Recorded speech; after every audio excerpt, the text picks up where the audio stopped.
Nitration of aniline in strong acidic medium also gives meta nitroaniline because.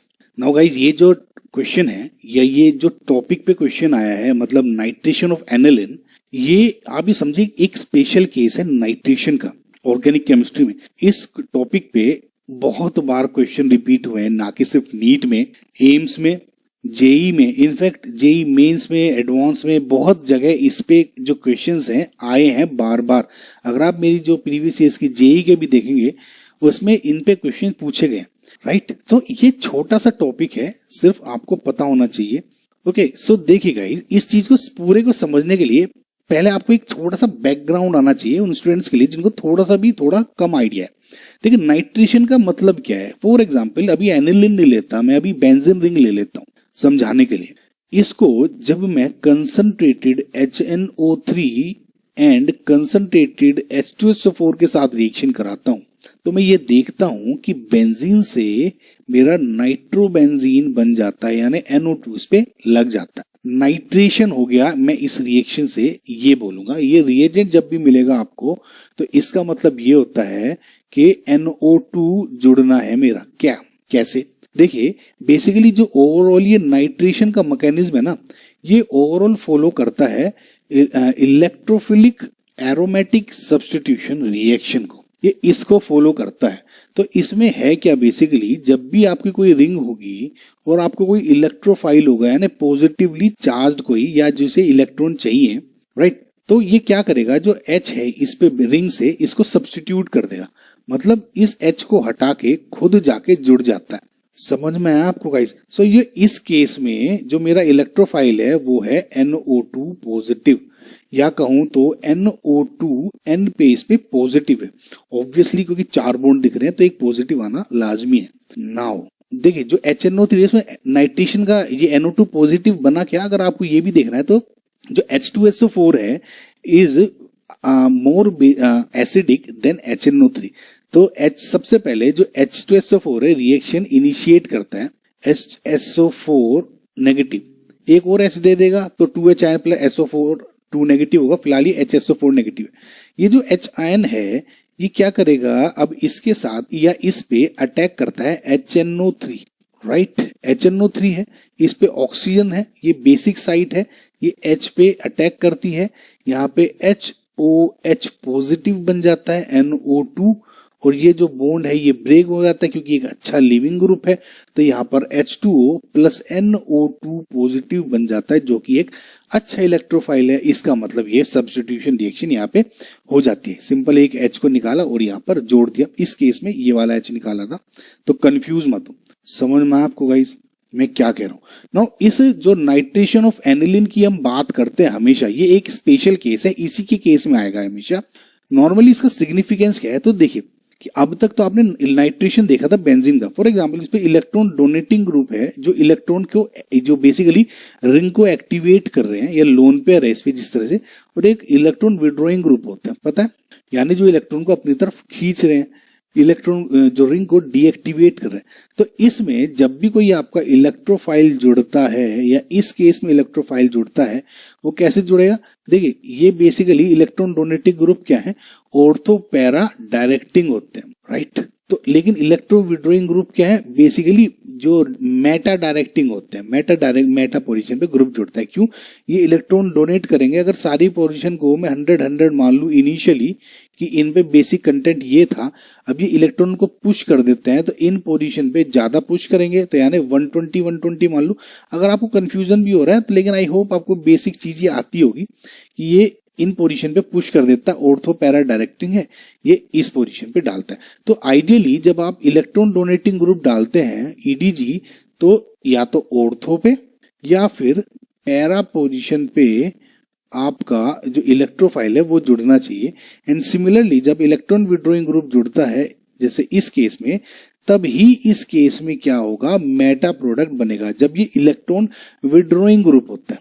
यानी अगर मैं इसमें फिनोल की बात करूं OH, तो जब भी मैं NO2 पॉजिटिव करूंगा यानी नाइट्रेशन, तो ये दो ही प्रोडक्ट बनाता है, या तो ऑर्थो या फिर पैरा। समझ में आपको? ये वाला केस हो गया, क्योंकि लोन पेयर की वजह से ये इलेक्ट्रॉन डोनेटिंग है, बिकॉज क्योंकि oxygen lone pair plus M show करता है, ऑक्सीजन का जो इलेक्ट्रोनेगेटिविटी होने की वजह से माइनस आई इफेक्ट शो करता है, लेकिन in this case plus M का इफेक्ट ज्यादा होता है माइनस आई से, सो ओवरऑल ये एक्टिवेटिंग है। सो इस हिसाब से जो ये वाला मैंने कंसेप्ट बताया, तो इस हिसाब से आपका जो एनिलिन है वो भी ऑर्थो पैरा डायरेक्टिंग होना चाहिए, बिकॉज इस पे भी लोन पेयर है, ये भी नेगेटिवली इलेक्ट्रोनेगेटिव एलिमेंट है, तो plus M and minus I show करता है, लेकिन प्लस एम का इफेक्ट माइनस आई से ज्यादा है, तो ओवरऑल ये डायरेक्टिंग हो गया। तो इस हिसाब से जब मैं इसका कंसंट्रेटेड HNO3 and H2SO4 के साथ रिएक्शन कराता हूँ, तो आइडियली इसमें भी मेरे दो ही प्रोडक्ट बनने चाहिए, यानी ऑर्थो प्रोडक्ट, और दूसरा जो मेरा प्रोडक्ट बनना चाहिए आइडियली वो बनना चाहिए अगेन पैरा प्रोडक्ट। ओके, समझ रहे हैं आपको। लेकिन गाइस प्रैक्टिकली या एक्सपेरिमेंटली ये देखा गया है कि जब आप नाइट्रेशन करते हैं एनिलिन का, तो जो ये मेरा पैरा प्रोडक्ट है ये 51% मेरा प्रोडक्ट बनता है, यानी मेरा जो ग्रुप होगा, मिक्सचर होगा, उसमें 50% NH2 है, तो इसका मतलब ये 49% होना चाहिए बचा हुआ, लेकिन ऐसा नहीं होता है। ऑर्थो प्रोडक्ट एनिलिन के केस में सिर्फ 2% होता है, इसका मतलब जो बचा हुआ 47% कंपाउंड है। ये गाइस मैं मोनोनाइट्रेशन की बात कर रहा हूँ, जब मैं सिर्फ एक NO2 जोड़ रहा हूँ, 2 NO2 3 NO2 की बात नहीं कर रहा हूँ, है ना। तो अब बाकी का जो 47% है वो क्या बना, वही इस क्वेश्चन में पूछा गया है कि इनफैक्ट क्योंकि ये एक एनिलिन इलेक्ट्रॉन डोनेटिंग ग्रुप होने के बावजूद भी ये 47% मेटा प्रोडक्ट दे देता है। आपको अगर गाइस थोड़ा भी समझ में आया तो ये मैं जितना एक्सप्लेन कर रहा हूँ this is more than enough. ये मेटा जो प्रोडक्ट बना है ये 47 प्रोडक्ट बना है। अब इस केस में पूछा क्या गया है कि nitration of aniline in strong acidic medium also gives Meta nitro aniline because, अब इसका रीजन बताना है। अब देखिए आपको ये तो समझ में आ गया होगा कि कंसंट्रेटेड HNO3 एंड H2SO4 के साथ रिएक्शन करने के बाद मेरा NO2 पॉजिटिव बना था, and this is because ortho and para directing. तो यहाँ पे ऑर्थो एंड पैरा पोजीशन पे जो डेंसिटी है मेरी इलेक्ट्रॉन्स की वो बढ़ा दी, पुश कर दी, तो इस वजह से पॉजिटिव चार्ज ज्यादा नेगेटिव चार्ज पे अपना अट्रैक्ट हो जाता है। ये तो ऑर्थो एंड पैरा जो प्रोडक्ट बना उसका एक्सप्लेनेशन है ही।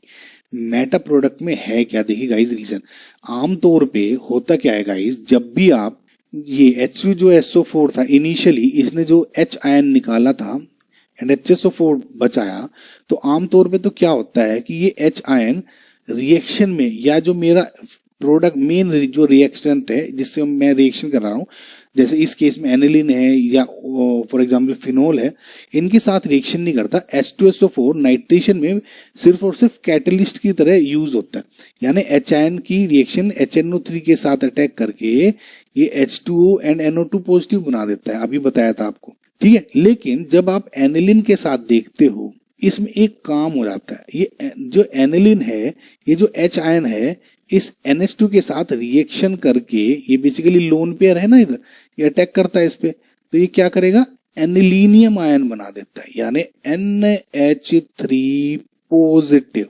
नाउ बिकॉज ये पॉजिटिव चार्ज यहाँ आ गया, अभी क्या है डीएक्टिवेटिंग इफेक्ट शो करना लग जाता है, यानी अब ये ओवरऑल पॉजिटिव चार्ज है तो यहाँ ऑर्थो एंड पैरा पोजीशन से इलेक्ट्रॉन डेंसिटी को खींच लेगा, चूस लेगा, तो ओवरऑल मेटा पोलर पे इलेक्ट्रॉन डेंसिटी बढ़ जाती है क्योंकि इन पे कम हो जाती है। तो इसलिए अब जब NO2 आता है, क्योंकि इस दिस केस ये इलेक्ट्रॉन विड्रॉइंग ग्रुप की तरह बिहेव कर रहा है, NO2 यहाँ मेटा पोजीशन पे जुड़ जाता है, ना कि ऑर्थो एंड पैरा पोजीशन पे। सो जब इसने इसके साथ रिएक्शन कर ली तो मेटा बन जाएगा 47%, बाकी केसेस में ये वाले प्रोडक्ट बन जाते हैं। तो दोनों तरह की रिएक्शन एक साथ हो रही होती है।